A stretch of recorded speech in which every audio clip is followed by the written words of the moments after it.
Welcome to Speak for Yourself, presented by Hyundai. We'll be here for the next 2 hours. I'm Marcellus Wiley, the winner today. We look like Christmas. I look like Christmas. We look like Christmas. Green and red. We just need a couple jingle bells or something. Oh, I'm wearing that cognac. I'm wearing that pumpkin. Girl, he looks smooth. Call him Tim Duncan. All right, y'all, let's get it cracking. NFL is back tonight, so it's time to start with the best. Let's go to Patrick Mahomes, who will lead the defending Super Bowl champion Chiefs against the Texans in just a few hours. Damn, I'm pumped. Mahomes said he is trying to build a dynasty in Kansas City, and the quarterback already has a stacked resume as he enters his fourth season. He's been an MVP in the regular season and Super Bowl all before turning 25 years young, which he will do next week. So, Acho, is Patrick Mahomes already an all-time great? Yo, this is one of my favorite topics. And Marcellus, I'm coming out the gates swinging. I'm getting out these blocks hard. I'm about to answer this question, and in all honesty, I'm going to leave no rebuttal, although someone foolish may come on and try to rebuttal here in a matter of minutes. But I'm coming out the gate. Is Patrick Mahomes an all-time great? Yes. Yes, he is. Yes. And he is because he has already accomplished things that only all-time greats have accomplished. Listening. Okay, let's go down the checklist. Listening. The first thing Patrick Mahomes has already accomplished that only all-time greats have accomplished, NFL MVP and Super Bowl MVP. You can take a look at the list as I begin to read off the names yourself. You see guys at quarterback, you got Mahomes, you got Rodgers, you got Brady, you got Warner, you got Elway, you got Young, you got Montana, you got Bradshaw, you got Starr. So if you look at that list, you're already looking at a list of all-time greats. But let's move further down the list because there are too many names there. I want to continue the elimination. Let's talk about quarterbacks that have thrown over 5,000 yards. Well, now if you look at quarterbacks that have thrown over 5,000 yards, you only see three names. You see Mahomes, you see Brady, and you see Manning. But you're going to say, Acho. You've only gone through two categories. Anybody can fall amongst the list of two categories. So let's move further down the list, Marcellus. One more notch, and let's talk about quarterbacks that have also thrown for 50 touchdowns in a season. And again, you see those three names, Mahomes, you see Brady, and you see Manning. So Mahomes, in his short period of time, we don't even have to talk about age. Let's just talk about what he's accomplished. He has already accomplished what only all-time greats have accomplished. Regular season MVP, Super Bowl MVP. Okay, let's move another notch. 5,000 yards, Manning, Brady, Mahomes. One more little notch, 50-plus touchdowns in one season, Manning, Brady, Mahomes. His name is amongst greatness. Patrick Mahomes, if his career were to end today, is already an all-time great. Man, I'm glad I'm not Sam Acho, your brother. Hey, send me some of them ribs. I said, send me some of them ribs. Come downstairs, naked plate. Get you some brisket then. Bruh. Get you some brisket. You left nothing I let you a little something. I mean, look, all right, he has the best record after 35 starts in NFL history, including postseason. Okay, you didn't say that one. Other than that, I echo everything you say because there's two ways to look at it. One is just his pure accomplishments. But let's be real and let's not be biased. There's some projections going forward. We're anticipating him to continue to be this version or better of Patrick Mahomes. But this is why there's no argument to this. Talk to me. Even if he drops from Tier 1A to Tier 1B, Tier 2A, whatever he drops in terms of injury or in terms of just slow play or, hey, maybe a defensive two has caught up to him, he's still on pace to be an all-time great. Man, when you are running as fast as you can and the other guy is jogging and he's right there with you, his name is Patrick Mahomes. But let's bring in our guy, Fox NFL analyst LeVar Arrington. So, LeVar. Shaking the head already. Oh, I knew it. Do you agree LeVar? with us that Patrick Mahomes is already an all-time great? I don't wait for this. I can't wait. I'm going to look away for 2 seconds. Maybe I was closer to greatness than y'all, and that's why y'all have taken such a groupies approach to calling him great. That's LeVar Arrington. I know. He just called us groupies. I totally disagree with the idea that he's already an all-time great. And here's why. I started thinking about it from a logical standpoint away from just football and sports. I thought about school. And when you go to school, you talk about grades 1 through 12, all right? If I was a great student during my grade school years, that would be awesome. I was okay student in middle school. I get to high school. I'm average. Where does it balance out to, right? Greatness is connected to longevity. If the kid got straight A's in grade school, straight A's in middle school, straight A's in high school, I would have no problem saying after 12 years of schooling that they're an all-time great student. But so far, right now, he's only done it for, what, 2 years? Three. 2 Well, years. Yeah, two. To take away the aspect of legendary and greatness, all-time greatness, that has to be achieved through longevity, guys. While I'll say he has been a great student in 1 or 2 years of schooling, he might have made the dean's list his freshman year, his sophomore year. We still got to see what he's going to do the rest of the way. When you talk about all-time greatness, you cannot base your judgment on a early achievement level. We have to be able to look at his total body of work before we make that decision. So I'm sorry, I'm going to have to respectfully disagree with you guys. LeVar, I had to bite my tongue this whole time because, sir, you were wrong at the beginning. You were wrong in the middle, and you were wrong at the end. LeVar, I am going to ride, sir, with your schooling analogy because I love that analogy. I thought that analogy was wise. But here's the problem. LeVar, someone who is named salutatorian, or you know what, someone who is named valedictorian, they are not named valedictorian because of what they accomplished in second or third or fourth or fifth or sixth or seventh or eighth or ninth or 10th or 11th grade. They're named valedictorian because where they rank in that class that year. So Patrick Mahomes, I don't care if you're going to sit here and try to argue that, we need to see a greater body of work, because the NFL is the body of work. The highest level of football is the National Football League. The highest game in the National Football League is the Super Bowl. The highest accolade you can accomplish and achieve while playing is MVP, or if you want to take it a higher notch, Super Bowl MVP, because that is the greatest game. But the biggest point before I drop this mic and throw the oop to my big bro Marcellus is this, LeVar. Hold up. If you want to be cognizant of the fact that Patrick Mahomes hasn't played a long time and use his lack of games to undermine his accomplishment, you must also use his lack of games to build his resume. Remember, Patrick Mahomes hasn't lost a game by more than 7 points. No quarterback in the history of the NFL that has played significant snaps can make that argument. So, if you want to use Patrick Mahomes' youth to denigrate him, I think that's the right word, but I need to take some more vocabulary lessons. If you want to use Patrick Mahomes' age to knock him, you must also use his age to prop him up as it is deemed fit. Well, I wasn't trying to diminish him, but go ahead, Marcellus. I'm sure you want to add to your alley-oop, which this is a weak alley-oop. It only if it's so weak, swat it out the air.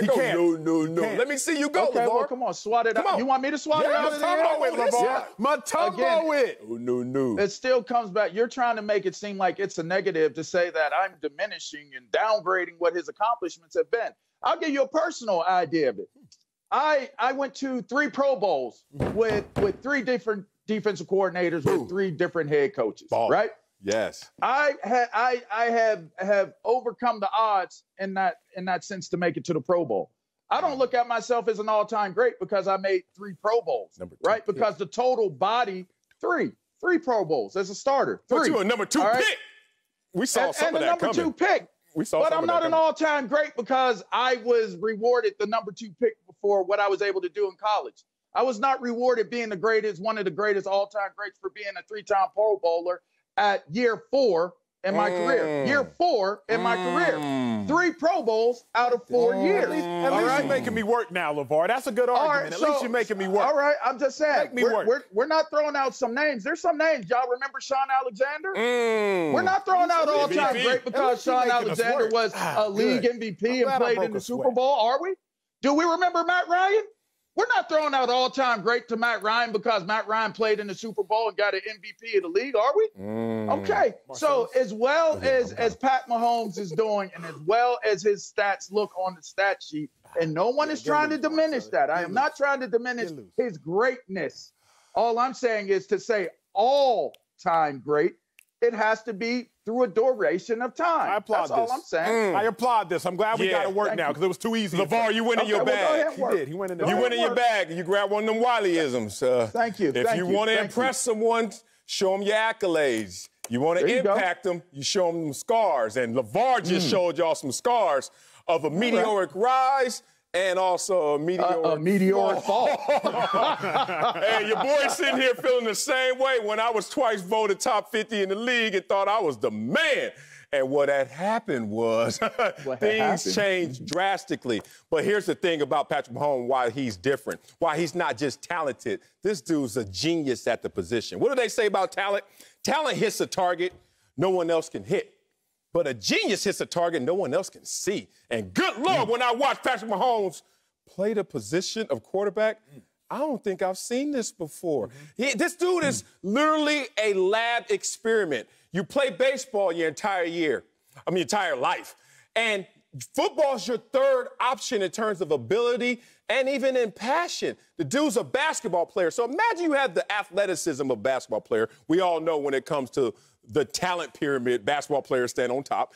And then you have the arm talent of a baseball player, and just mix it all up with a daddy who was a major league pitcher. So now you have the mental acumen, you have the moxie, and you're ready for all of these moments. The difference in Patrick Mahomes and other quarterbacks that started fast, let's be real, we've seen a few. Whether it could be a Peyton Manning in his second year, Dan Marino hits the ground running and is in the Super Bowl in his second year, or John Elway couldn't get over the hump but still had tremendous regular season success. We've seen quarterbacks before, but we haven't seen it look this way. So let me impact you with one of my scars. In the second grade, I got bused to a different public school. And I remember going to this public school outside of the facilities and resources looking better. I remember they marched me into a classroom and said, take a test. And I was like, where's everybody else? They was like, no, this is a test for you because we think you're special. We think you're gifted. Short bus. I don't know that little bus, itty bitty bus. No, they actually with a gave helmet me on your head. A genius test in the second grade. I don't think I passed it because I never heard any more talk of me being a genius. But the point of it is, sometimes you can see something so fast and you can bet on that with the projection, and it's actually a safe bet. I hate to say it because I don't want to get too far ahead of my skis, but this is a safe bet, saying that he's an all-time great. And my thing is, I'm not even projecting, LeVar, and I appreciate your last stance because you made me work. You know, coming into this first A block, I was like, oh, this is going to be too easy, like stealing candy from a baby. But then, LeVar, he gave us a little something. He gave, you punched back, and I bobbed it, but it hit me a little bit. So let me now address it. Let me Vaseline up, let me come back out the corner, and let me throw some hooks. They say you got to be consistently good to be great. That's what they say. That's correct. But when Patrick Mahomes is already astronomically good, he leaped the bounds of consistently good, and he has already made himself great. But I started thinking about statistics because that's what you threw at me. You said you made several Pro Bowls, and you early on obviously had a phenomenal career that spoke for itself. But think about this, LeVar. There are 50 or so Pro Bowlers on each roster. There have only been 50 or so MVPs ever handed out. There are 50 or so Pro Bowlers on each roster. There have only been 50 or so Super Bowl MVPs. So what Patrick Mahomes has done isn't accomplishing making a Pro Bowl. What Patrick Mahomes has done isn't being amongst the list of good. Patrick Mahomes has landed himself amongst the list of elite. When you're in conversations with Manning, when you're in conversations with Brady, and when the larger conversation you're in is Bart Starr, Montana, along with Elway, along with Kurt Warner, then you've already landed yourself amongst the all-time greats. We ain't talking about Pro Bowls. The all-time good. So, we ain't talking about MVP. So what we're saying is people like Nick Foles are in the same conversation as Patrick Mahomes. See, this is what he's got a Super Bowl MVP. This is what you tried to do. And there's only a few guys that get Super Bowl MVP. No, right? sir. That's why he's got stats. That's why he's the greatest Philadelphia Eagle of all time. He's an all-time great because he's got a Super Bowl MVP. See, he tried. No, that's not what I said. Two criteria. Super Bowl MVP plus regular season MVP. 10 quarterbacks fall into that criteria. Not Nick Foles. Wow. He doesn't fall into that criteria. You know, I made this criteria stringent. And so for the Dan Marinos who didn't win a Super Bowl, the Jim Kellys who didn't win a Super Bowl, we can't measure their greatness because they didn't get those type of accolades connected to their name. LeVar, see, the problem with your argument is you are living on accolades, which I agree with Marcellus. You do live with the accolades, but I also agree with Marcellus when he says, show your scars. If you're telling me right now that you can put him in the same conversation as one Jim Kelly, or a Dan Marino, or a Joe Montana with their scars, I'm going to vehemently disagree with you calling him an all-time great. How can his you... body of work is as great as it has been thus far. He does not have a body of work for you to sit on this show, young man, and disrespect those 4 founding fathers that have come before the Patrick Mahomes, myself, He is the Marcellus, youngest to ever do it. Super Bowl MVP and NFL MVP. Here's my thing. It's fine. The accolades are great. It's great to have that accolade. But that does not equate you being in the conversation as an all-time great. LeVar, your only argument is the fact that Mahomes hasn't lived long enough. Longevity. But as a young buck, I take personal offense to that. Marino, he's thrown for 5,000 yards. He's one of only 8 other quarterbacks to do so. Roethlisberger, Manning, Brees, Brady, Jameis Winston, Matthew Stafford. But Marino has done things. You going to rush that one in there? No. You going to rush that Jameis Winston in there? Say that one again, the Harvard School of Quarterbacks. What Marino let me say this. What Marino has done, Mahomes has also done. But Mahomes has done things that Marino hasn't done. And so has Marino, far exceeding. Can I be the player referee? Because I was on Acho's side, but I'm not going to lie, LeVar. You came out swinging. You got blood on this fresh, crispy suit. And I'm going to give it to you in story form. And I told you this before. But I think it feels important to bring up once again. I was doing a segment after J.J. Watt's 5th year. And they were talking about J.J. Watt being an all-time great of all time. And the greatest of all time at defensive line. And I got a phone call from a guy who was considered that guy. And that guy called me and said, call me back in 10 years if he's still doing that. And we've known since that point, J.J. Watt, because of injuries, has not been doing that. But there's a difference, gentlemen. Again, I'm not saying Mahomes is the greatest of all time. That would be ignorant. I'm saying he is an all-time great. J.J. Watt, in this argument, and I'm not going to pivot because I'm not going to get sidetracked, but J.J. Watt is an all-time great. I guess Eli Manning getting 2 MVP Super Bowl awards puts him on the all-time greats list, right? I'm with Acho again, even though, LeVar, I'm not going to lie. He made some good arguments. 1 of 5. I'm proud of you. 1 of 5. I'm proud of you. 1 of 5. All-time great? Who that? All-time great? Wait, what's the question? We put Eli Manning as an all-time great? Eli Manning, he's got accolades. He doesn't have a regular season MVP. He's got accolades. But he's got 2 Super Bowl MVPs. There's no 13th round in this. Now you're going to drive. He's got 2 Super Bowl MVPs, haters. Patrick Mahomes. Mahomes goes head-to-head with Deshaun Watson tonight. Ding, ding, ding, ding, ding. We'll tell you which one of their teams is under more pressure, like Acho was just now. But first, Tom Brady has built a super team in Tampa. We'll tell you if the Saints will give him a rude welcome, like LeVar just gave Acho to the NFL. Next. Welcome back to Speak for Yourself, presented by Hyundai. And speaking of that game of the week, Tom Brady will make his highly anticipated debut with the Bucs Sunday against his new divisional rival, the Saints. Sean Payton said his squad will have to anticipate the changes Brady will bring to the table, but Brady's Bucs are going against the Drew Brees-led Saints team that has won the NFC South 3 years in a row.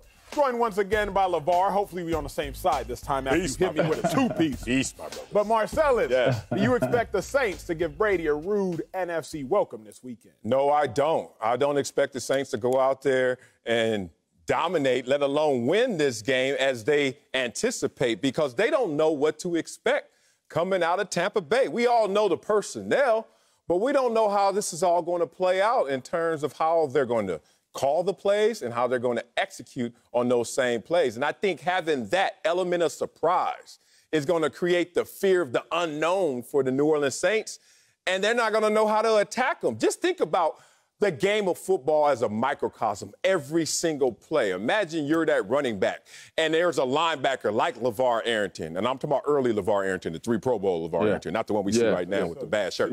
And that guy is standing there, and I'm the running back. The first thing I must do is create doubt in terms of where I'm going. My job is not just to hold this ball and just try to make sure I get past them. It's to start to figure out the calculus of how can I get past them. So the first thing I do is I try to get them with the element of surprise. If I'm a speedster, I kind of give them a little like I'm going to run you over. I got to keep them off balance. Once I get him off balance, he's starting to think and process. A thinking player is a slower player because he's not able to react off of instinct. Now, imagine that occurring 11 deep on that Saints defense, not knowing what to do. How are you going to attack this roster? You can look at it and say, I'm going to go into the tight end room. No, let me get out of there. Let's look at the running back. Oh, hell no. All right, you know what? Quarterback. Ah, damn, the GOAT. Like, there's nowhere you can draw on the whiteboard a point of attack. And when you get on the field and you haven't seen them in the offseason, you haven't seen them in the preseason, you have nothing to study to see how they're going to form this Voltron, the element of surprise and the fear of the unknown combined, and you got success for the Bucs. All that sounds fine and dandy, but the problem, Marcel, is you're drinking the Kool-Aid. My coach always told me, he said, don't drink the Kool-Aid, and you, sir, are ODing on this Kool-Aid, and the Kool-Aid is the hype. And the Bucs hype, you're buying into this dream team mantra. I think this will be more of it won't necessarily be a rude awakening, so to speak, but it will be an awakening for Tom Brady because you got to remember, the Saints own this division. When I think about this kind of awakening, it's not going to be one of those pour cold water on your head while you're asleep and you wake up all startled, but it will definitely be like a gentle nudge. Brady, wake up. You're not in the AFC East anymore. Oh, Brady, we own this division. You don't. And so think about this for a second. The Saints, not only do they already have the offense that we all know about, they have Malcolm Jenkins, brought him back at safety, Pro Bowl, all-pro caliber safety. You got Marshawn Lattimore out there at cornerback. So, yes, the Bucs do have weapons, but it's not like the Saints don't have answers to those questions that the Bucs present. But also, I think about the continuity. Again, Marcellus, you tried to sleep on this point yesterday. But I got to bring it up. The Bucs got all these stars and one ball to go to all these stars. How'd that work out in Golden State? Y'all gotta let me know how this gonna work when you got Godwin, when you got Evans, when you got Gronk, when you got Howard, when you got Fournette, when you got McCoy, when you got Ronald Jones. Marcellus, it's a whole lot of divas and only one football to supply them all with. So you let me know how everybody gonna be all out there smiling, sunshine, and rainbows when the Saints go out there and remind them who own this division. Every time I hear an athlete say there's only one ball, that means they scared. No. Because they got too much on the other side. What they're going to do is only one ball. There's only one ball. You sound, if you were in that Saints locker room and you dared to echo out your lips, they only got one ball. No. I'd be like, hey, bro, they got more than one ball in terms of talent. This isn't a defensive argument. This is a psychology argument. Think about this. What we see in the Vikings last year? What was Stephon Diggs, a top-flight receiver, doing? Complaining about touches. What do we see across the league from top-flight receivers when they don't get their touches? Where's Stephon Diggs now? He ain't in the Vikings locker room, so you can't sit here and act like we haven't seen this story before. You didn't pull that example out when we had the most prolific duo last year with Jameis Winston. Where's Jameis now? And now they get Tom Brady, and they got their touches last year. I think they going to get their touches this year with Tom Brady. Boy, you better stay in your place. I'm with Acho on this. No, let me say this last point, because he didn't even let me get to it. My bad. Get to your point. You say I'm drinking the Kool-Aid, and Coach told you never to drink the Kool-Aid, even though never put what they say, 2 cups of sugar? Now you got to put a gang of sugar in Kool-Aid. Here's what the thing is. I'm not saying this. These words didn't come out my mouth. This is Sean Payton talking, starting with the addition of Tom Brady, as I say, quote, there's more than just an addition of a Hall of Fame player, someone like that to your roster. Great players elevate the play of everyone around them. What kind of changes will they make? I don't anticipate it. How much New England is coming to Tampa Bay? That's Sean Payton talking. You talking about I'm drinking the Kool-Aid. Talk to Sean Payton. Sean Payton is gassing them up. One of the things that you're supposed to do as a coach is tell the media and the public, oh, Tom Brady's the GOAT. He's the greatest of all time. Oh, how are we going to adjust to what Tampa Bay is going to do? You know what Sean Payton's saying in the team? What are you saying? We're going to kick their faces in. And they don't have no answer for what it is that the Saints is about to put the lay down, the smackdown on them boys when they come to our empty stadium. That's okay. We're going to be good. I think they are in for a rude awakening, and they should expect that it's going to be a tough game for them because it's early. We're coming out of a pandemic, but we're still in the pandemic. You didn't have a preseason. All of the things that you're working on and you're considering you're going to do as a game plan, you have to do it for the first time with Tom Brady and Gronkowski and all those guys. But that's not even my biggest point. I think they will do what they're supposed to do, actually, and that'll be efficient and good for what week 1 looks like. It's the defense that you got to be concerned with. While they're okay up front and they got some stud linebacker in play, you're going to suffer in the secondary with this Tampa Bay Buccaneers defense. And knowing that the continuity that exists, and you touched on it, Acho, that continuity of what they're bringing to the table from New Orleans, it's going to be tough for them to deal with the routes and the progressions and the adjustments that Sean Payton and Drew Brees are going to be able to bring to the table. That's just simple math on this. You said math has no feelings, no thoughts. English does. Well, this is simple math. Sean Payton and Drew Brees will have a game plan that is very strong and strategic and ahead of what they're able to do with Tampa. My favorite quote in sports, everybody got a plan. Until you get punched in your mouth. Till you get punched in the mouth. Of course, Bruce Arians got a plan, y'all. Of course, Tom Brady got a plan. Chris Godwin, he's eager to go out there and play with the GOAT. Of course, Leonard Fournette, he's eager to get out of Jacksonville. He posting on his Twitter every 5 minutes. Of course, Mike Evans got a plan. O.J. Howard, he gets to play next to Gronk. He got a plan. Gronk came out of retirement. You better believe he got a plan. Byron Leftwich, he now has all these pieces at his disposal as offensive coordinator. He got a plan. Everybody, Marcellus, on this Bucs team, they got a plan. It's a phenomenal plan. It's a blueprint. And the X's and O's meetings in the offensive meeting room, it looked great. But the problem is, Saints coming out here to give them a 2-piece, no biscuit. Everybody got a plan until they get punched in the mouth. Saints about to punch them Bucks. You must be on that same vacation in Nigeria where you're on the budget again. No biscuit? What the hell we doing there with no biscuit? We ain't got biscuit, buddy. Here's the thing. You talk about continuity. Sometimes it works for you. Sometimes it works against you. Okay. Continuity in the New Orleans Saints locker room right now. Do we want to continue? Last time we saw them playing on the field, giving up 26 points to the Minnesota Vikings and Kirk Cousins. Way higher stakes, Marcellus. Way higher stakes. Excuse me? Way higher stakes. Aren't as, and Drew Brees not even looking like the starter. Your backup looked like he should have been the guy. Drew Brees going out there throwing for 208 yards, 1 interception, 1 touchdown. Like, y'all want to act like continuity always works in your favor. Sometimes if you just continue to do the same things and the last thing you did weren't good. That was a really good defense they went up against. That's all I'm saying. Really and y'all act like I'd rather start from scratch, draw it in the dirt, coach, with talent around me versus saying, I got some talent, but let's just continue to do what we've done. You've never which coached. Has come up short. That's how somebody who's never coached sounds. No way. You can't go play backyard ball. He has a point, LeVar, because he did add me to the show, and I would like to say the show has gotten better. So sometimes additions do elevate those around. I would say bang! That's not a conversation for me. He's in Tennessee. Bang! Before we go, it's time to make our first Super Six picks of the season. The Bucs and Saints are one of the matchups. Acho, you go first.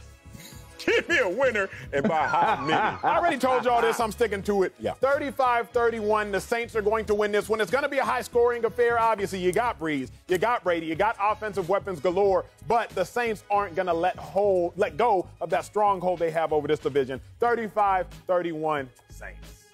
I'm not going to give a score, but it's going to be by 2 touchdowns, the Saints. 2 touchdowns. Too tough for you, that Penn State math, okay? I'm going with the Bucs. That's 14 points. I got the Bucs winning 33-26. Too much.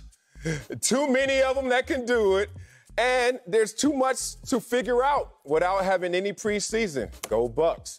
And make sure you guys out there get your picks in before kickoff Sunday for your chance to win Terry Bradshaw's $100,000. Bradshaw giving away money? Yeah, he's giving away a lot of that dough. Coming up, Tristan Thompson is back. TT in the building. We'll ask him who looks better right now, the Lakers or my Clippers. Plus, the NBA got hit by some camp eyes. We'll explain what that is. Camp eyes, next. Welcome back to Speak for Yourself, presented by Hyundai. Speaking of camp eyes. Oh, my God. Campy eyes. Our own Chris Haynes is reporting Rockets forward Daniel House Jr. is under investigation for allegedly allowing a female COVID-19 testing official into his hotel room. His status for the rest of the series against the Lakers is in question. So, Acho, he says he's innocent, but what's your reaction? My reaction, Marcellus, now, first things first, I have to... That's a different show. It is another great show as well. Shout out Nick Wright. I got to, disregarding Daniel House's relational status, I'm going to speak to this incident. Because I tried to tell y'all at home. Marcellus, I tried to tell them, what was that, July 27th, but they didn't want to hear me. I'm going to put y'all on game one more time, America. Camp eyes. You're in training camp. You're in the bubble. You're sequestered with your boys, with your athletes, with your homies. And after a while, the young ladies or the young people of the opposite sexes, they begin to elevate in your eyes. Pheromones. They begin to become the apple, the orange, the grape, the pomegranate of your eye. The pomegranate of your eye. So they may even become the kiwi or the strawberry of your eye. But whatever it is, they begin to elevate. You see, when Daniel House Jr., when he got to the bubble, he had two goals. He had a goal and a mission. He had two goals. Not at first, Marcellus. Not at first. He had a goal and he had a mission. And at first, his goal and his mission were, we have to win a championship. And his mission, we have to win a championship. Yes. That's where his goals and his mission. But then after about week 2, week 3, his goal was, we have to win a championship. But his mission changed. Okay? And then by month 2 in the bubble, his goal and his mission both were diverted and averted. He's still trying to win a chip, but he's trying to win a chip on and off the court. And I tried to warn y'all about camp eyes. Daniel House, he fell victim to it. I personally, again, disregarding his relational status that I don't know details about. But just speaking about the bubble, I can't blame Daniel House Jr. because camp eyes, they hit the greatest of us, Marcellus. Yes. Kings have fallen. Mighty men of valor have fallen due to camp eyes, and Daniel Jones is just the latest victim. Man, the first story of the world seems like camp eyes. Let me just say I am Daniel House. I don't like to just get up here and tell the people out there that I haven't been there before. Everybody has. Everybody has. So instead of just piling on your greatness or your take, let me just tell you one time I was in Dallas. Story time. Story time. I'm in Dallas, right? And I remember we had a training camp in Oxnard. Now, I'm from L.A. Oxnard's like 90 minutes away from L.A. I'm like, ooh. First thing I'm thinking is like, y'all sure y'all want this camp to stay in Dallas? Because keep me away from home. So I go to Dallas. This is after my years in San Diego and Buffalo. So I got a lot of cred, a lot of money, status. And I'm there, and Coach gives out the room assignments. Now, I'm used to being a good soldier in training camp. Yes, because I have a goal and a mission, right? And I'm prepared. I got all my muscles. I'm ready to go out there. And usually I was in the dorms, sometimes even having a roommate. But this time, I guess vet rules or status, they put me in a condo. Oh, no. They made that mistake. Don't touch. And I was like, okay, where's security? Oh, there's no security there because there's no front door. Oh, I'm not in a building and I'm by myself. And let's just say, like you said, after about a week or so, maybe a day. Maybe a day. Maybe a day. The goal and the mission started to Can I? Because I got caught slipping. Marcellus, I never realized how big a lie the phrase, man, I wouldn't talk to them if they were the last person in the world. I never realized how big a lie that was until I went to Mobile, Alabama. Story time. Story time. I go to Mobile, Alabama for the Senior Bowl. It's an all-star game after college, and I'm there in the Senior Bowl, and I'm in Mobile, Alabama. I'm like, what in God's name am I doing in Mobile, Alabama? But nonetheless, you first show up and you're good. You're to use a biblical phrase, your loins are girded. You know, you're on alert. This coming to America. You're on alert. But then, bruh, by the 6th or 7th day in Mobile, Alabama, you're just like, yo, please, will you marry me? Anyone? I love you.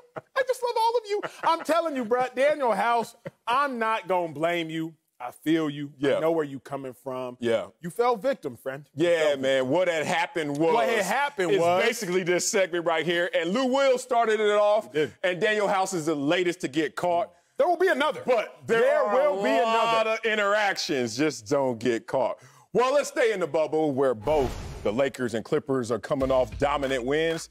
The Lakers can take a commanding 3-1 series lead against the Rockets with a win tonight without Daniel House, while the Clippers are just one win away from their first trip to the Western Conference Finals in franchise history. Ooh, I love it. Acho, your boy even got a shout-out during last night's win. Take a listen to this.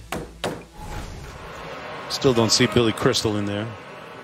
Clipper Darrell, our former colleague at ESPN, Marcellus Wiley, another Clipper fan. I mean, I told you your boy had status back in Dallas and still got a little bit left. Joined now by a guy with tremendous status. My dog. Former NBA champion and Fox NBA analyst Tristan Thompson. So, Tristan, who looks better right now, the Lakers or my Clippers? Well, Marcellus, I knew you were gonna say Clippers, so I'm gonna just, I'm gonna stick strong and hold strong, and I'm gonna say the Lakers. Oh, Come on here now. you go. LeBron. It's not even a question. It's the Lakers. No, let me explain to you why. I need it myself. Explain to you why. First of all, the Rockets are a tougher opponent than the Denver Nuggets, and here's why. First of all, the Rockets have 2 league MVPs in Russ and James.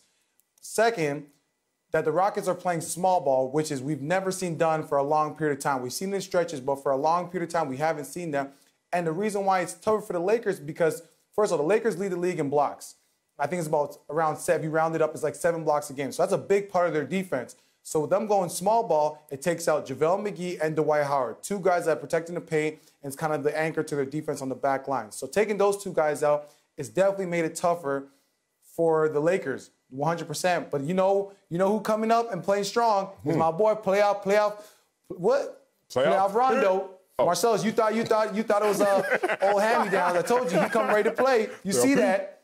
You look at the clips. Yeah, right there. Attacking, hook shot. Yep, been working on it. He's been ready to go. Yeah, well, I seen him working out. We was in L.A. working out. He's in at 6 a.m. Yeah, he's working on that 3-point shot, too, with the glove. Yeah, shout out to Chris Johnson, our trainer. Get him right. You see that? See what he's doing. This is all showing his whole season highlights. Right now. What the hell is this dude been hurt all year? Look, Tristan, I'm going to build you up before I have to tear you down. Do it. Because I don't like when Marcellus was introducing you. He said former NBA champion. Once an NBA champion, always an NBA champion. Great point. I'm sorry. I'm going to build you up. Yeah, you're right. So here. Sorry. Now you're wrong, Tristan. You're wrong, and I'm telling you why it's the Clippers. And it pains me to say this because I rock with LeBron. Not as heavy as you do because he hasn't put as much money in my pocket. But I'm still a fan. Everything Marcellus told me about the Clippers, Tristan, is coming true. Everything he said Trez was a dog. I ain't believe him at first. I said, I don't see no dog. Maybe a little Chihuahua at best, but I don't see a Rottweiler. Nah, Trez is a Rott. He said Lou gonna get buckets. Lou got wings first. He got distracted first, but now he back in and he getting buckets. Marcellus told me that, look, the Clippers bench is nasty. And then he said, Kawhi is lethal. I said, come on, Marcellus. Are we sure? Are we convinced? It's a lot of pieces to mix and gel with. And Kawhi, after he had one low game 2 games ago, he came back and gave you 30 after giving you 23. It's by far and away the Clippers. And it's not that the Lakers aren't playing great right now, but think about how well the Clippers are playing. In the Clippers' last 5 wins, they're winning by an average of 19.5 points. Yes. The Lakers are still winning by 11 points, so the Lakers are dominating as well. But if we got to make a choice, it's Clip City. I guess that's what they call it, Clip City? Clip City, Chip City. I'm going to try my best to not go personal here and rooting bias and actually do my job and just break it down X's and O's. So let's start under the defensive end. That'd be tough for you. Since most people don't listen to me as soon as Clippers come out my mouth because they're like, I know this homer going to ride with it. But these numbers are going to have to convince all. We're playing against the Denver Nuggets, who we're holding under 100 points a game, right around 99. This is a team that averaged 110 points in the first round, 111 during the regular season. So that defense is showing up. Jamal Murray used to be the hottest dude on the planet. What happened? Until he saw them Clippers went from 31 points per game, 55% from the field, to 17 points a game and 38% from the field. And then everybody's going to say, what about the offense? And everyone's going to look at the Lakers. And let's be real, the Lakers are balling, especially offensively, and the dynamic duo and the carousel of others. I respect that. But the Clippers are number 1 this postseason in both points per game, 119, number 1, and field goal percentage ahead of the Lakers. So, we are at that whiteboard again, trying to draw up how to attack the Clippers. And you have nothing to write on that board. This team, when they come in locked, loaded, and motivated, those are your champions. Okay, yes. I see you coming with the stats. Let's get some of these stats right now. First victim is Acho. Acho, you came with those stats. With the last 5 games, mind you, no Porzingis. Okay. So let's remember that. That's fair. No Porzingis. That's a big loss for Dallas. So now Dallas, you're out the way. You're back. You're fishing. So now we go now to the Denver Nuggets. Denver Nuggets played a 7-game series against a tough Utah team, going down to the wire, multiple overtimes. There's something called fatigue, fellas. Fatigue. And you guys know that. Let's say if you guys stay in football reference. You get a stop on defense, and then the offense come out, and then a quick interception. And you're like, dang, I'll take this mask off, this air mask, I'll get back on the field. Yeah, tired and fatigued. And as the game goes on, I'll see that at the Browns game. I was at First Energy Stadium. I see it sometimes here and there. So that's what I'm saying. Fatigue is definitely a factor now. You cannot tell me sitting and watching these games that it doesn't look like the Denver Nuggets. They're fatigued. They're tired. Yes, Jamal Murray was playing amazing, 50 points, 40 points, but it's fatigue. It doesn't help the fact that you played against some dogs, but they're playing against a team that is fatigued and not playing at the best of their ability because they're tired. And that's just life. Usually in the playoffs, you get a week off, 4 days off. These guys are playing every other day, something like that. So come on now. Look at the Lakers. Yeah. Sharp, ready to go against one of the best offensive teams in the league in the Rockets. Small ball lineup. Can't play your main defensive guys and still get in the W. Oh, yeah, man. That travel got them fatigued right now. Going cross-country between the... Oh, no travel? Fatigue what? There's nothing to do. You're in a bubble. You have 48 hours between games. Ice and sleep. Stop trying to be Daniel House. That's the issue right now. I don't want to hear about no fatigue. Here, Tristan, and in conclusion, Tristan, I'm going to tell you this, why you're wrong, and I'm going to let the world understand and digest this point. When you look at the Lakers, you're looking at the Lakers wondering, when is this going to come crashing down? Rondo's not going to be plus 28 every game, and Rondo surely ain't going to make several three-pointers every game and hit 21 points in a game. So sooner or later, you're like, man, are the Lakers lucky or are they talented? AD and LeBron, are you really going to bank on them combining for 60 points like they have the last two games? I don't know. That's a lot to ask, although they can easily do it because you're talking about LeBron and King James. But when you look at the Clippers, they're not doing anything out of the ordinary. Stifling defense. Duh. Kawhi getting buckets, 29, 30 points a game. Duh. Trez getting buckets off the bench, plus who will. Duh. Pat Bev getting on people's annoyances and feelings. Duh. The Clippers are doing exactly what you expect them to do, where the Lakers, eventually I'm like, will this dream come to an end? Mm-hmm. Hopefully it doesn't, though, because I'm a Lakers fan. Coming up, Jerry Jones is giving a lot of praise to quarterbacks not named Dak Prescott. We'll get to the bottom of what's going on in Dallas. That's next.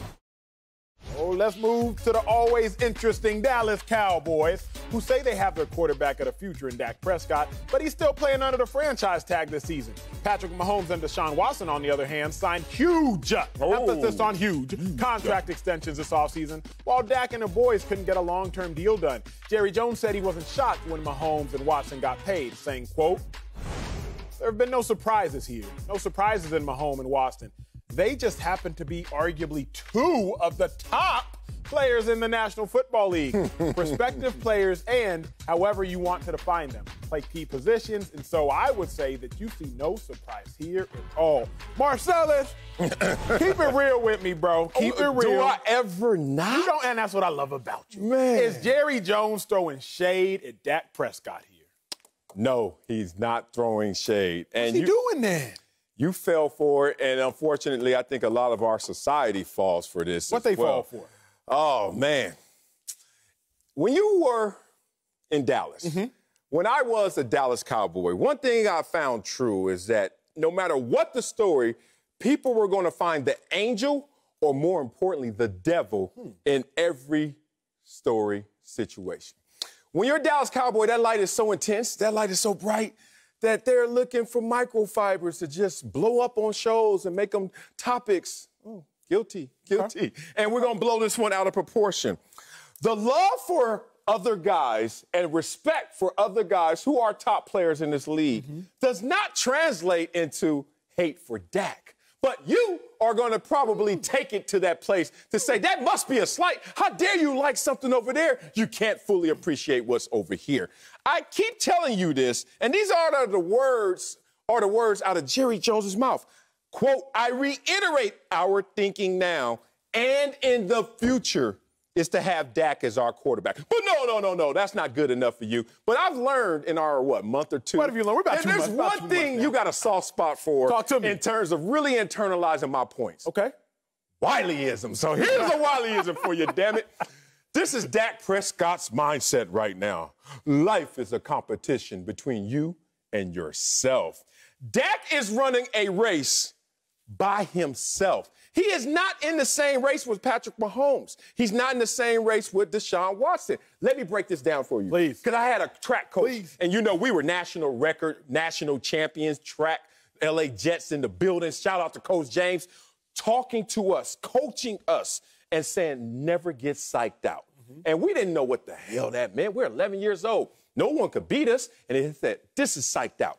When you run a race, but you're really running that race in relationship to somebody else. Okay. Case in point, whatever your PR is, you run that, and we don't expect it all the time, but we expect you to be in that range. But what happens when we put you next to a fast guy? What happens when we put you in a race out of the lane that you prefer? Are you all of a sudden going to get disturbed mentally? Dak Prescott's not getting disturbed by what Patrick Mahomes is doing in lane 4. He's not disturbed by what Deshaun Watson is doing in lane 5 because he has one race to win and one lane to run it in. That's why I'm not disturbed. No shade. Well, you might not be disturbed. Well, Dak might not be disturbed. Jerry Jones is absolutely and unequivocally throwing shade here. Marcellus, there is a quote that I believe rings ever presently true, especially in this moment. Out of the overflow of the heart, the mouth speaks. And see, out of the overflow of Jerry Jones's heart, his mouth is speaking. I don't hear Jerry Jones calling Dak Prescott one of the top 2 or arguably one of the top players in the National Football League. He says he likes Dak a lot. Sure. He says Dak is our quarterback of the future. Sure. But there's a difference between saying that and saying he is arguably one of the best players in the league. Marcellus, you oftentimes, sir, remind me, along with the rest of the world, about my singleness. And I internalize this quote because I'm sensitive. And if we're in a relationship, if I'm in a relationship, what you checking for other dudes for? Jerry, Dak got muscles too, Jerry. Dak wears his bow ties. Dak is a company man. What is Dak Prescott doing that Deshaun Watson and Patrick Mahomes are doing better? At least what is Dak Prescott doing that Deshaun Watson is doing better? I understand what Mahomes has accomplished, but Jerry, you're in a relationship with me, Dak Prescott. Jerry, you should love me, Dak Prescott. And Jerry, you don't, because you're speaking of other men, Jerry Jones, at a higher capacity than you were speaking of me, Dak Prescott. It is shade, Marcellus. There's no way you can slice it. There's no way you can dice it. It's shade like a palm tree in the middle of the desert. Look, if somebody, first of all, what's the universal love language in sports? Money. Money. Yeah, moolah. Moolah, baby. If someone walks up to you and says, you know what, I'm going to pay you this week, exactly what I paid you last year in total. Every week, Dak's going to make what he made last year in total. Like around $2 million, little under $2 million every week. Jerry Jones walked up to Dak and said, what have you made in your entire career on the field? I'm going to give you 8 times that for 1 year. Come back, and I'm going to give you even more next year. But I've learned this about you, Acho, because you know you've been my boy for what, 4 or 5 years. I've been knowing you for a minute. That's true. You don't know your worth. Huh? You don't know what you're worth. Huh? I saw your Fox contract. You don't know what you're worth. You don't know what it's about. I'm going to help you out, youngster, because I saw this happen in some of my investment experience and knowing some of the top VCs in the world. Talk to me. Do you remember 2012 when a company was sold to Facebook by the name of Instagram? Do you know how much they were sold for in 2012? What were you, like 9 years old, 10 years old? I'm going to say 200 mil. 200 million? At the time. Once again, you don't know worth. They sold for $1 billion. They were a unicorn. Hip, hip, hooray. Two co-founders, so they probably, neither one's a billionaire at that time, but $1 billion. And most people were applauding. And then I looked a little deeper and saw some people doing golf claps like, I would hold on if I were you. But who's going to sneeze at $1 billion? You know what they were valued at just a couple years ago, 2018? 100 billion. I don't want to talk to you about anything else. Know your worth. Dak Prescott is not worried about what someone else is doing and how they cash in their checks. He already is on pace to make more than anybody. This is the first time I've thought about this, and it was while you were uttering your first stanza here. You said that Jerry Jones went to Dak Prescott and said, Dak, I'm going to offer you every week what you made in totality last year. But remember, Jerry didn't choose to do that. What's the franchise tag? Last time I checked, and again, last time I checked, the franchise tag, it should be the average of what the top 5 at that position are making, correct? Right. So if the top 5 at that position were making less, Jerry would have paid Dak less. Jerry didn't dictate how much he wanted to pay Dak. The NFL and the franchise tag dictated how much Jerry had to pay Dak by tagging Dak. So you can't consistently use Jerry Jones and what he is paying Dak as your strongest argument, because Jerry didn't dictate what he paid Dak. the NFL and what everybody else actually paid the other top-tier quarterbacks dictated what they paid Dak. Boy, if I didn't know Freddie Roach as well as I do, I wouldn't know how to bob and weave all these punches you throwing at your boy. Jerry looking at Dak like, you know I want you forever. This is why. The NFL is forcing me to only give you $31 million. Okay. I've already offered you $35 million per year, but you want a commitment not as long as I do. I want to give you the ring and things. I wanted 5 years, Dak. You only want 4 years, and that's why we're at an impasse. This is not about worth to Jerry Jones. He knows what Dak is worth. I just read you the quote. He believes in Dak. It's just Dak wants to re-up a little faster than Jerry. Let me ask you just a point-blank question. Okay. So you have no issue with the fact that we haven't heard Jerry Jones talk about Dak like this, but Jerry Jones is talking about Deshaun and Mahomes like this. Let me ask you a better question, because I already know your answer to that. I'm about to say, do you think it's coincidence that Jerry Jones didn't say along with Dak Prescott? Again, if we can go to the quote one more time, at least the end of the quote, in talking about no surprises in Mahomes and Watson, they just happen to be arguably two of the top players in the National Football League. He could have said along with Dak Prescott. Jerry Jones is one of the smartest men in the world. He could have easily said they just happen to be arguably two of the top players in that position, along with Dak Prescott, of course. He could have said that and kept it pushing, but he didn't, and I think that was intentional. Because he's a marketing genius and he's a negotiating genius. Fair. He's under negotiations right now. That's why he didn't go out there and show the thirst that Marcellus Wiley would have. He had to finesse the situation. Run up on a pretty girl and say everything you feel in that moment in your head and see how that turned out. It's over for you. It's over. You ain't getting no numbers. Jerry Jones knows that as well. Coming up, tonight's Patrick Mahomes, Deshaun Watson season opener is so big, we needed two Achos to help us out. So Sam Acho will weigh in on which team is under more pressure in the season opener. Next, speak for yourself. It's time for our big story with the Texans and Chiefs in tonight's season opener. Patrick Mahomes and Deshaun Watson are leading their squads in a rematch of last year's divisional round in which the Texans blew a 24-0 lead. And KC went on to win their first Super Bowl in 50 years. Mahomes already has a Super Bowl trophy and MVP on his mantle, while Watson said recently he has to win one to, quote, be legendary. So, Acho, who's under more pressure tonight, Texans or Chiefs? It's easily the Texans, man. It's easily the Texans. It is. I mean, think about this. Andy Reid, to a degree, is kind of playing with house money a little bit. Now, I'll talk about another guy playing with house money later in the show, but Andy Reid, he's won 5 straight openers. But Bill O'Brien, head coach of the Texans, he's lost 3 straight openers. The other thing we have to remember is this. The last time we saw Bill O'Brien coaching, he put a little question in our head. Is he an idiot? he made me wonder. Whoa. And so now the question on the floor is either this. Either Bill O'Brien is an idiot or Emmanuel Acho is an idiot. And I hope that I am an idiot, because here's what happened. Remember the last time we saw Bill O'Brien and the Texans in the playoffs? It's 21-0. You're surprising the world. You're up on the Chiefs. Go for gold. It's 4th and 1 at the 13-yard line. And Bill O'Brien, you choose to kick a field goal.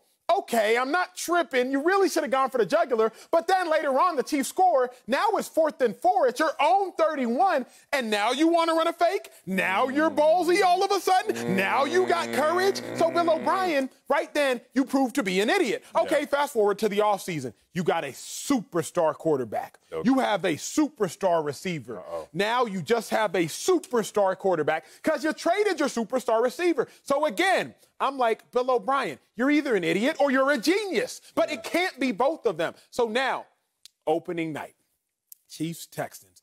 We about to find out everything. Because I'm looking at Bill O'Brien, and I'm like, wait a second. You traded away arguably the best receiver in football. Got paid. You kicked a field goal the last time we saw you in the biggest game at your career at that moment, because you're the head coach now in the playoffs in a huge-time game. Yeah. You kicked the field goal on 4th and 1 at the 13-yard line of the Chiefs, but then later in the game on 4th and 4 at your own 31, you run a fake. You have to make it make sense. Bill O'Brien, to me, has never made it make sense. He's absolutely under more pressure because you just paid Deshaun. You're the head coach who has everybody questioning your intelligence. So I want to find out, am I an idiot? Because hopefully I am, because I want to see Deshaun Watson, the Texans, and Bill O'Brien get right. A lot of idiots around here. There's a lot. There's 1 or 2. There's 1 or 2. Yo, it's the Chiefs under more pressure. 1, pressure is linked to expectations, and the expectations are greater for the Chiefs, so they're under more pressure. 2, you made a very strong argument to the contrary. but your argument is actually stronger for me and the Chiefs than it were for you and the Texans. One, let's just be real. The Chiefs, your quarterback is supposed to be better. Your team's supposed to be better. That's fair. But you even brought up and highlighted last year during the regular season, who won the matchup? Oh, the Texans did. Oh, in the playoffs, who was up 24-0? The Texans did. So if you're going to come back and now start this dynasty, I think there's some pressure that you can at least, one, beat the team that shouldn't even make the playoffs this year because there's no DeAndre Hopkins, because there's too many question marks and too many retreads on that roster. So if you're the Chiefs, you have to answer the questions of, can we beat the Texans? Yeah, we can, we know. But can we make it look easy since we're dynastic? Two, there's no Super Bowl hangover.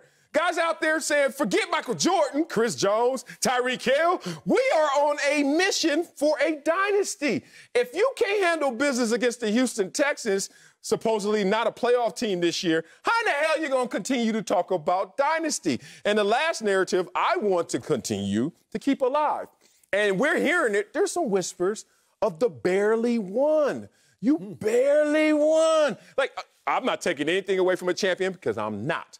But down 10, down 24, and down 10 in fourth quarter of the Super Bowl to come off of that, say we're going to be better than Jordan and be a dynasty, and you can't beat the Texans?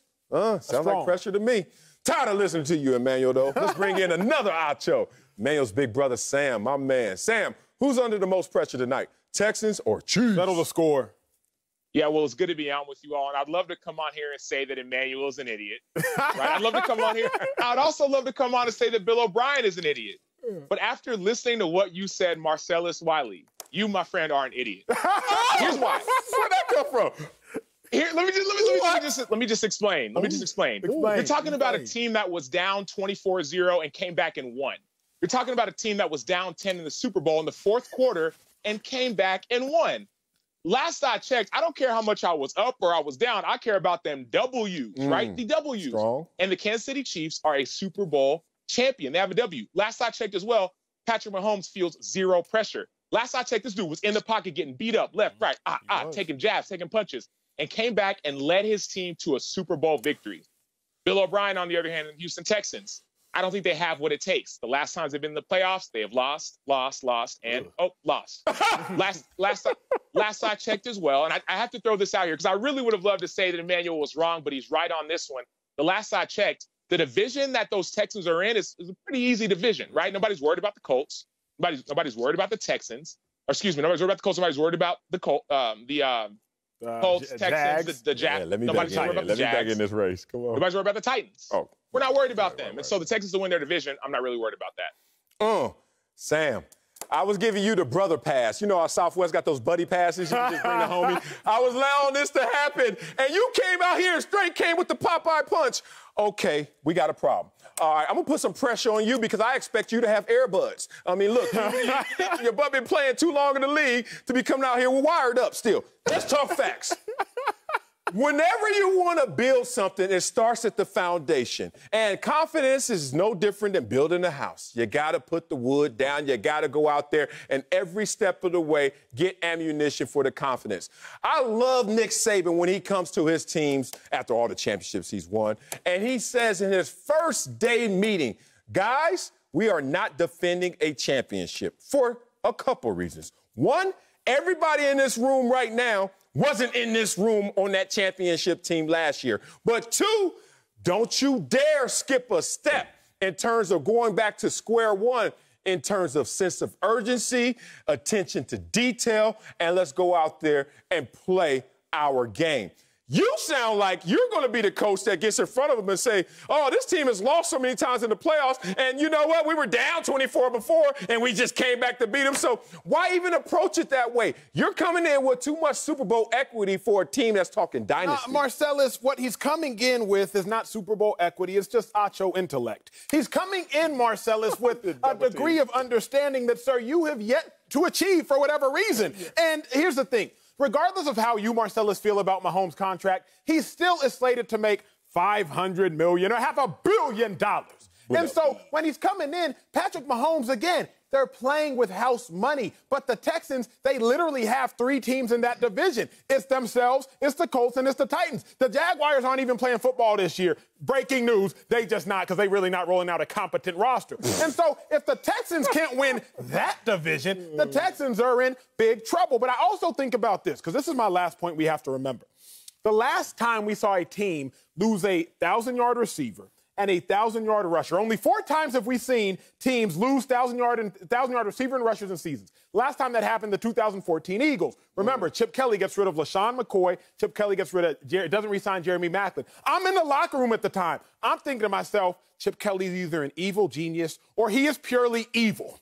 Now I'm looking at Bill O'Brien and I'm thinking to myself the same thing. He's either an evil genius or he is purely evil. We're going to find everything out tonight. That's why I can't wait. But the pressure's on them because it's on the general manager and the head coach who happen to be the same person. And it's a simple question, right? The question that we're asking is who is under more pressure? Who's under more pressure? The Chiefs feel no pressure. Bill O'Brien and the Texans feel pressure. It's going to come a point, just like what happened when Andy Reid got kicked out of Philadelphia. There's going to come a point where people start to say, man, I like making the playoffs, but I actually want to be in the Super Bowl. Not only that, I want to win a Super Bowl. And so for the Houston Texans to continually win an average division, all right, I understand that. But Bill O'Brien needs to come with more than just winning the division and more than just losing in the playoffs. So there's a lot of pressure that he feels. I don't think Deshaun Watson feels pressure. I'm not on that. I'm on that head coach, and as Emmanuel said, on that general manager who is the same person who's making irrational decisions, getting rid of top players. Now, granted, their roster is still solid. I like their roster, but they have a lot of pressure to perform. Man, if you don't let go of what the Chiefs did last year and the Texans did last year, and let go of that T-ball trophy, too, right over your left ear. That thing from 91 right there. Respect. Here's the thing. I'm going to tell you how this show goes, and it's going to happen tomorrow. If the Texans lose, and they're supposed to lose. If Texans lose, we are not leading the A block with the Texans loss. But if the Chiefs lose, let me tell you what the A block topic will be already. Acho knows because he does it all the time. He's the one that creates them. Oh, is there trouble in Kansas City? That's called pressure, guys, because of the expectations. Good job, Sam. Nick me up a little bit. Coming up, Steve Nash took a ton of heat for skipping the line and taking the Nets job. We'll tell you if we like how he's handling the blowback. Next. Welcome back to Speak for Yourself. Let's head to Brooklyn, where the Nets introduced Steve Nash as their new head coach. Nash is a Hall of Fame player, but has no coaching experience. The move, however, it was met with backlash by critics who thought Nash was gifted a job with 2 NBA superstars. Nash didn't shy away from the criticism, though. Let's take a listen. Well, I did skip the line, frankly. But at the same time, I think leading an NBA team for almost 2 decades is pretty unique. So while I haven't necessarily learned some of the skills that I'll definitely seek to understand and learn as far as the technical aspects of coaching, I was never far from that. I have benefited from white privilege. Our society has a lot of ground to make up. I'm not saying that this position was a factor as far as white privilege being a factor in this position. I think as white people, we have to understand that we are served a privilege and a benefit by the color of our skin in our communities. And we have a long way to go to find equality and social and racial justice. So, I hope that I'm a great ally to that cause. Marcellus, do you like Steve Nash's response to the critics of his Nets hire? Nope. No, I don't like his response. And I love Steve Nash. And it's interesting doing daily radio out here in Los Angeles for the Lakers station, ESPN LA. When I was a host there, had the opportunity to talk to Steve Nash a lot of times. And this is a guy who has a tremendous heart, and you could test for his character. Everyone could respect Steve Nash. Not just the person, but even the great player. We're talking about the 2-time MVP, Hall of Famer, and Steve Nash. But that response right there felt like a lot of pandering. And let me start here talking about why he felt he skipped the line. Steve Nash didn't skip the line because I think right now, all of this is laced in a racial conversation and basically saying that he skipped the line, that he fast-forwarded and was allowed privileges in that process to get to the front of that line. He's misconstrued this situation. He didn't skip the line. He stood out in the line. And then they realized, hold on, Steve Nash is in line? Wait a minute, we got to take him out, just like they've done for other coaches before, and black coaches as well. 9 of the 16 head coaches with no previous coaching experience since 1980 were black. 56%, more than not, were black. And everyone wants to go to the next layer. Oh, they ain't go to good situations. Yeah, damn lie. 4 of those 9 black coaches went to teams that were in the playoffs the year prior. Jason Kidd. Let's talk about Doc Rivers, Isaiah Thomas, M.L. Carr. Isaiah even took over a team that Larry Bird had just taken to the NBA Finals. Just giving y'all facts because my opinions will take you everywhere. The all-timer, though, let's go before 1980. Bill Russell. That's a good one. I mean, when did Bill Russell play? Was it a little easier or harder, a little more overt with the racial tension or not? What you think? The all-timer is him in 1966 and 1967 after the team had won 8 straight NBA Finals, Acho, under Red Auerbach. They say, here's your team. They give it to Bill Russell, a black man in the 60s. And people want to still make this a racial conversation. So just to stay focused on the skip the line with his attributes personally and his accolades professionally, he didn't skip the line, he just stood out in it. I don't like Steve Nash addressing or responding to the critics because, Marcellus, there's another quote I abide by, and it's, don't argue with fools, because from a distance, you can't tell who's who. And Steve Nash, I'm going to add some other nuggets. Steve Nash didn't skip the line because he was white. If he did skip this line, it was, again, because of his MVP credentials. Yeah. Let's talk about it, and let me put y'all on a little bit of game. There have been 8 former NBA MVPs that have gone on to become head coaches, but I'm going to tell y'all some names that y'all will easily remember. Larry Bird, he became a head coach. No prior head coaching or coaching experience. Hello. Magic Johnson, he became a head coach.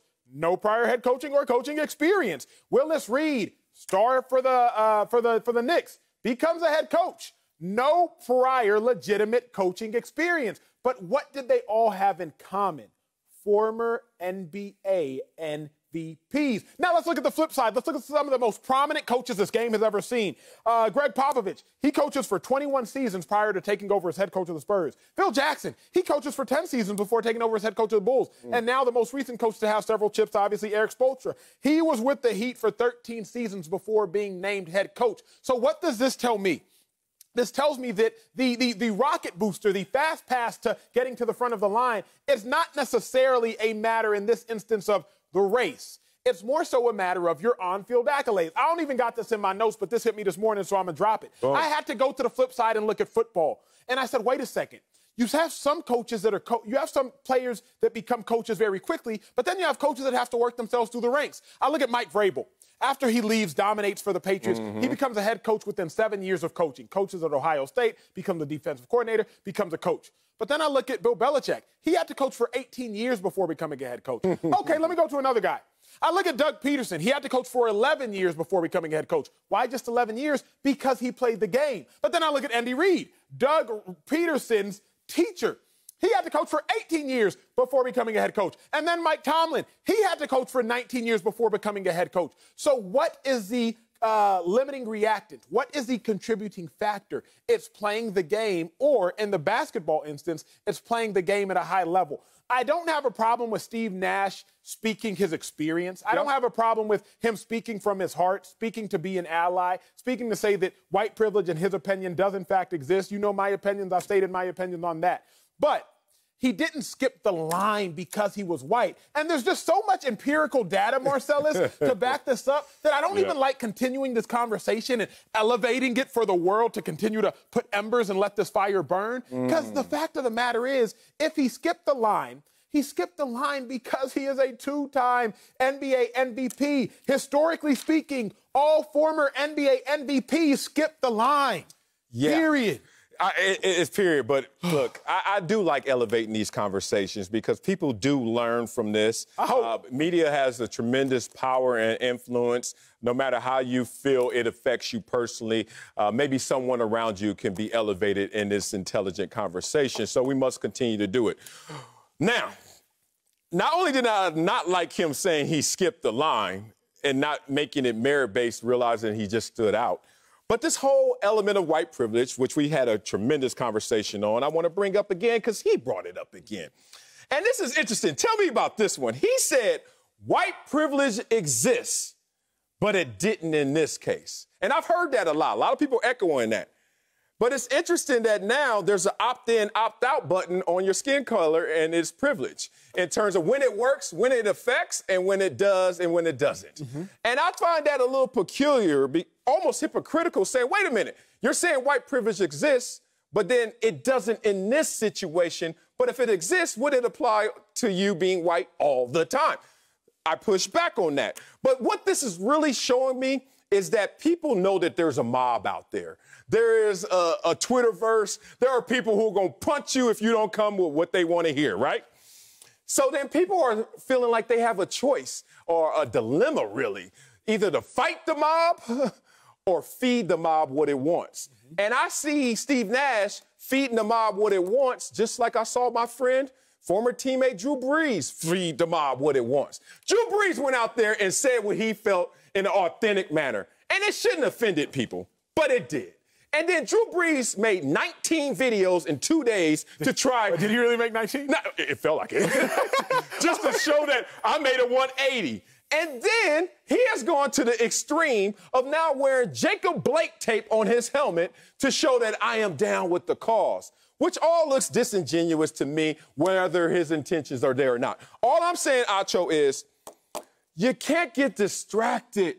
And you can't go out there and cave to the pressure. Speak from an authentic stance, and I think that stands truer than all of these. Now, let me ask you this, because we're pivoting, but it's a good conversation, and all good conversations are worth having. With Drew Brees, don't you think there's a level of understanding that can now change one's opinion? Hear what I mean. I'm listening. Drew Brees comes out and he says, and y'all know Drew Brees, so we're going to go here.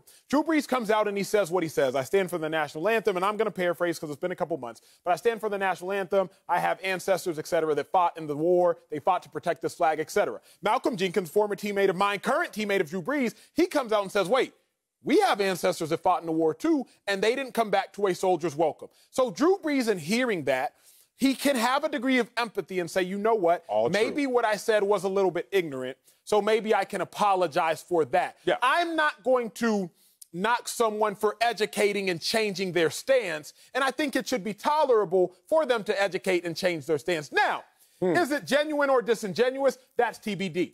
If the Saints separately were like, hey, y'all can do what y'all want at practice, who knows if Drew Brees would have worn a Jacob Blake tape. But because they did it collectively, wearing Jacob Blake, the person who was shot in the back 7 times, because they did that collectively, I also can't call that disingenuous from Brees because that appeared to be a team thing. But what are your thoughts on, you're now allowed to educate yourself and change your opinion, which I do think Drew Brees did. Do I think he overdid it? Absolutely, just like EA Sports. Boom, you just hit it. The overcorrection is my problem, which makes me know that that's not where you're going. Like, this whole proverbial 110%, my coaches always say, no, if you gave me 100%, you ain't got 10 left. The hell? Jacob Blake tape? Like that's not the hill you should die on. There's so many facts that need to come out in that situation, but would Drew Brees have worn that in the same situation last year before this overcorrection because the mob went at his butt? That's where I'm coming from, where people can't live in their own individual existence with enough precious social space to differ. Like Drew Brees, when the anthem comes on, whether he sits, whether he kneels, whether he stands, whatever, allow that man the same freedom that everyone else says that they're fighting for. That's my issue with this situation. So when I see an all-time great Steve Nash that really is talking down to a mob instead of up to his accomplishments, kind of hits me in the wrong place. Coming up, it's been a rough offseason for Aaron Rodgers, and when asked about his team's chances, he didn't exactly sound enthused. We'll break it down next. Speak for yourself. Let's move on to Aaron Rodgers, who is known for relax. But he appears to be taking a new approach heading into his 16th season. The Packers were one win away from a Super Bowl appearance last year, but all the preseason hype has gone to other NFC teams like the 49ers and Bucks. Well, that doesn't seem to bother Rodgers one bit. Listen to this. You know what? I don't know about our squad. You know, I think the beauty is that there's a lot of conversation about other teams, you know, whether it's Tom and Tampa or the teams that were really solid last year with, you know, New Orleans and San Francisco, you know, and Seattle and Philadelphia and Dallas with Mike and what they've done to their roster. I like where we're at as far as kind of flying under the radar, even though we went 13-3 last year. So we got a chance to, you know, to prove what kind of team we are starting the season out. Man, you sound so sad. Sam Otto's back from his bedroom in mom's basement. I'm going to go to the other Otto first. Does Aaron Rodgers sound confident in the Packers right now, Manuel? He doesn't, bro. Aaron Rodgers sounds so sad. I feel bad for A-Rod, man. How are you going to say, man, I just don't know about our roster, and then proceed to tell me about 7 other rosters that are better than yours? This reminds me, Marcellus, 2012. I'm on the Cleveland Browns. I just got drafted, 6th overall pick. I come from the University of Texas, where 2 years prior we were in a national championship game. I'm like, life is great. Every time I'm on a football team, it'll be great. We just finished practice. It was training camp. It was a nice little fall day. Head coach Pat Shermer brings us all up. He says, man, that was a heck of a practice. If y'all keep practicing perfect like that, we'll look up at the end of the season, we'll be 12-4. We'll be 13-3. I'm thinking to myself, wait, did you just give us losses if we're going to be perfect? It was at that moment I knew, if my head coach ain't got confidence in us, we got a problem. A-Rod ain't got no confidence in the Packers. They were 13-3 last year. Put some more respect on your own name, A-Rod. Y'all some beasts. But you got to at least talk like it. No, he doesn't. He does not need to cheerlead this squad this year. Now, he needs to go out there and be Aaron Rodgers, the great.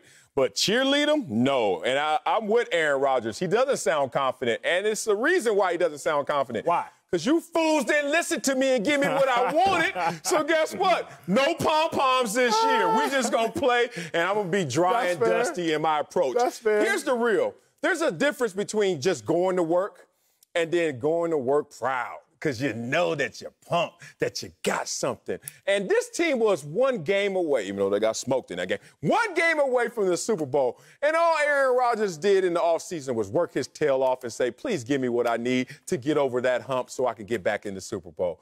And what did they do? Not only did they move up in the draft and get Jordan Love giving away assets, but all reports from training camp is Jordan Love got a lot to learn. Some people calling him a scrub. Some people saying he hasn't even justified the pick yet. He's third string on this team, to the point of you get a guy who can't even help our team go forward, and you get a guy that can't even play because he's behind me. What the hell are y'all doing? So no pom-poms for Aaron Rodgers. Well, let me just give y'all a little English lesson, if you don't mind. There's a couple words I want to explain a little bit. Synonyms, homonyms, and antonyms. Aaron Rodgers and confident are synonyms. Aaron Rodgers, that means they mean the same. They are the exact same thing. You can't take one and take one out. It's the exact same. Aaron Rodgers and confident are also homonyms. That means they sound the same, right? An antonym means it doesn't even mean anything. Aaron Rodgers is the most confident quarterback person you could ever meet. Why do I know that? Let me give you a quick example.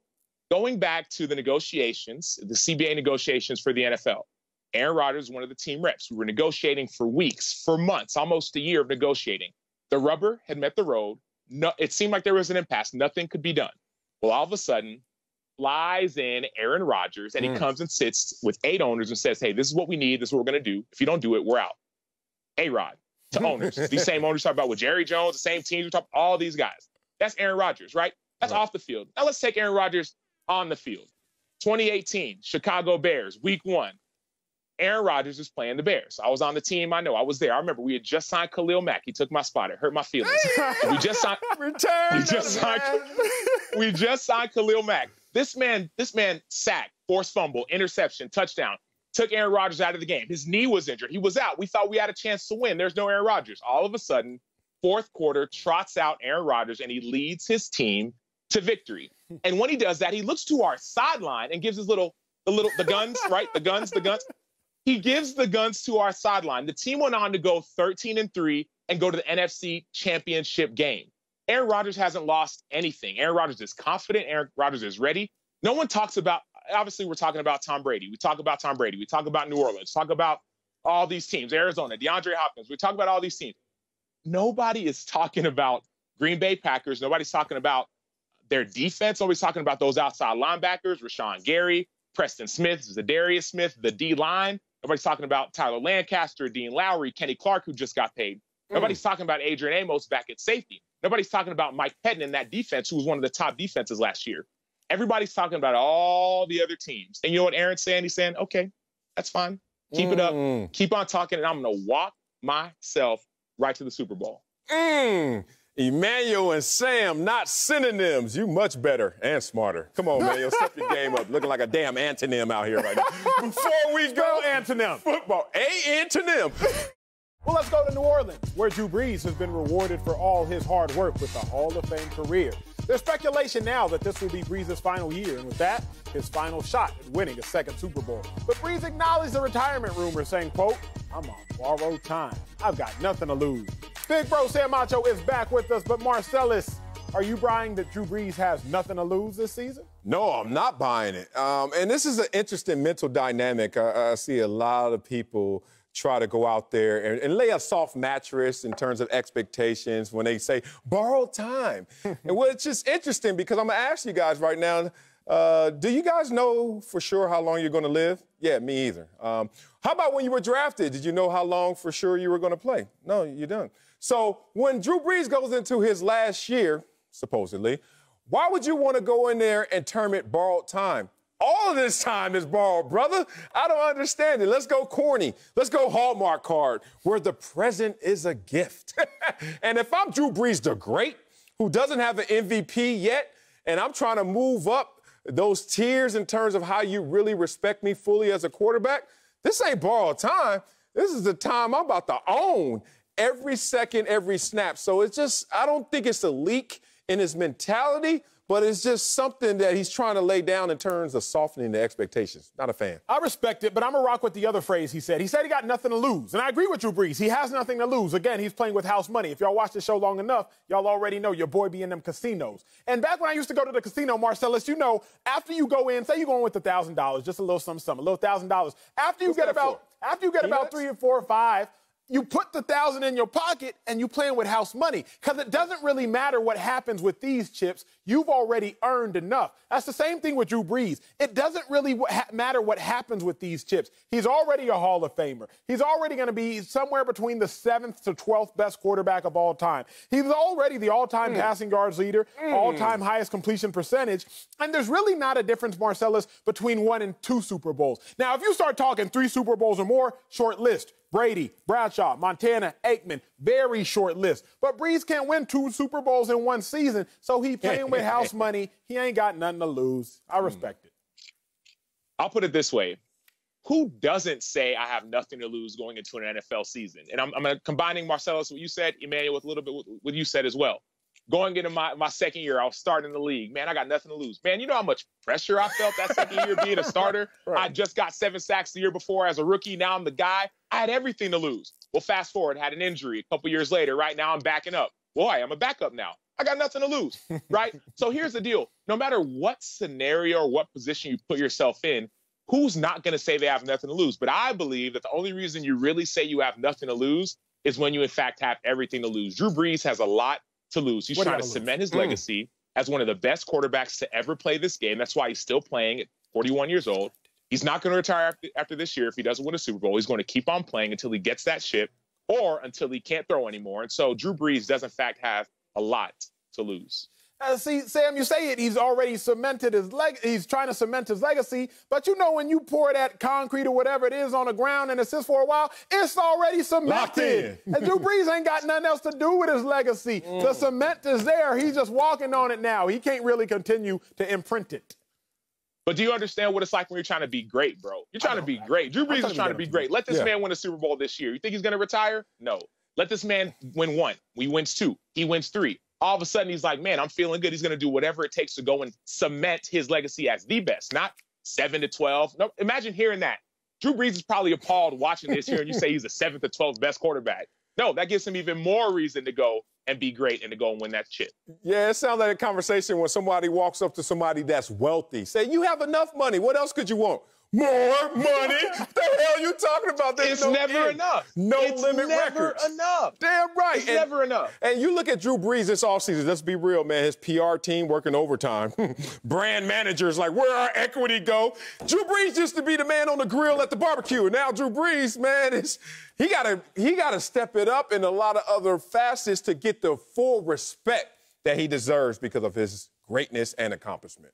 Coming up, the professor. Oh, God, here we go again. Uncle Jimmy is going to grade today's show again. I got an A. This should be fun. Let's hope I got Next. an A. Before we go, let's bring in Uncle Jimmy. Come on, step it up, Uncle, today. What letter grade would you give today's show, Jimmy? Time to get an A. Come on, man. Ocho. What's up, bro? Now I see what you mean when you say that Wiley come in here every day moving the goalposts. What'd he do? I thought I was supposed to, with this new format, I thought I was supposed to be the judge. I thought I was supposed to be one coming here judging the competition between you two. How in the hell he gonna come in here and start a fight between you and LeVar and then all of a sudden holler out and say, I'm the referee, I'm the referee.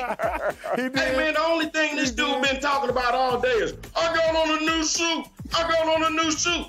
Well, of course you got on a new suit, son. You got blood all over the other one. Ocho, don't let these dudes change you, man. Come on, man. You talking about things now, man. You talking about, I'm going to drop the mic like it's hot. You talking about, in order for you to be statistically good, you have to be statistically great. Neither of these things which you are, Marcellus. Come on, Ocho. This man told you today he rode a little bus. He told you he was in a little bitty classroom for geniuses. Okay? Listen, man. That's not true. You were 6 foot tall at 6 years old, and they wanted to know what kind of lead chips you was eating. Come on, man. Quit picking on this dude. What kind of man chips I was eating? You ain't lying, man. He is twisting everything. That is not right.